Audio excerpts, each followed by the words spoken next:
Welcome to Power Talks with Santosa. We are in conversation with the Ambassador of Sri Lanka to Nepal, His Excellency Thosapala Hewage.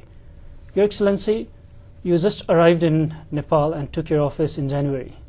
You begin with arranging the visit of your President to Nepal right away. What are your expectations, or what are your plans while you are here in Nepal during your tenure to achieve? Yeah, within my short period, actually, it's just 1 month and few days. As you know, no sooner I came, within 5 days' time, I have to give my credentials. Soon after that, our independence came in, the 4th of February, so I was busy with that. And several ministers came on various programs, then I was very busy with them. His Excellency, the President of Sri Lanka, from 2nd to 4th. So that you see that, it's a very, very tight schedule for me to start with. But I am happy that, everything went on well, except President had to cut short his visit by 1 day. I believe that, Sri Lanka and Nepal relationships can be further developed because we being in touch with so many centuries, because our relationship goes back to Ravana period, and since then we've been in close touch with Nepal, especially based on Buddhism and also various other religious activities. So therefore, that as a base, I think we can do a lot of work with Nepal. That is one aspect. And also I must mention about the Lumbini, being a Lord Buddha's birthplace. All Sri Lankans, nearly 78%, are Buddhists. They like to come to Nepal at least once in their lifetime. Even last year, Your Excellency, out of 60,000 visitors to Lumbini, 45,000 were Sri Lankan. So that's exactly, yes. So that is, that is without any direct link, with Nepal. But with this air service, direct flight, there will be many more visitors, not only to see Lumbini, but also see other important religious places in Kathmandu and other places. That as a base, I think we have to work with the Nepali government regarding development of tourism. Because nowadays people talk about ecotourism, because you have mountains, then we have beaches. From mountains to beaches, you can have a joint tourism development plan. That is one area. And other is religious tourism. The Nepali people and the visitors who are coming to Nepal can see Buddha's birthplace and various related areas. At the same time, they can visit Sri Lanka and see the ancient Buddhism developed at that time. So, these are things that we can really develop.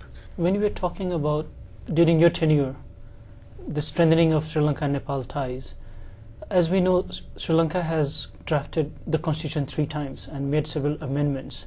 So there must be certain expertise in Sri Lanka in writing constitution.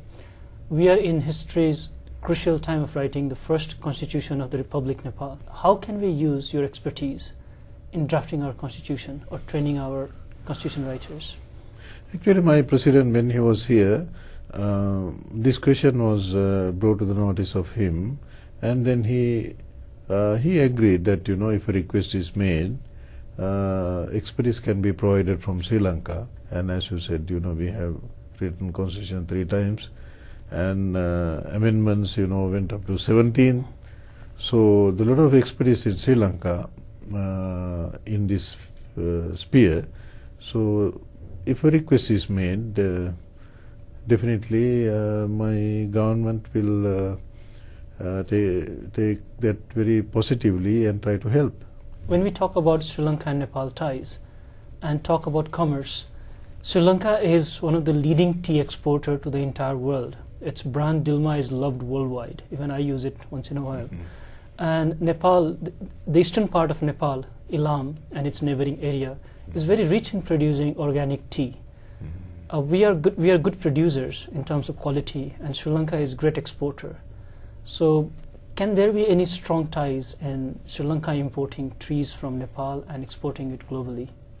Definitely, I think the Dilma, they are doing a very good service, exporting tea to various countries in various brands and various tastes and so on. So we have a branch here in Dilma. I think they are doing some promotional activities, so we can get their expertise. At the same time, as you know, Sri Lanka produce about 19% of the export product of tea, so fairly sizable amount. But of course now compete with various other countries like African countries and India, Darjeeling and so on. But still, if you take the taste wise and the quality wise, I think people like the Sri Lankan tea, because tea is famous. Ceylon tea is famous worldwide.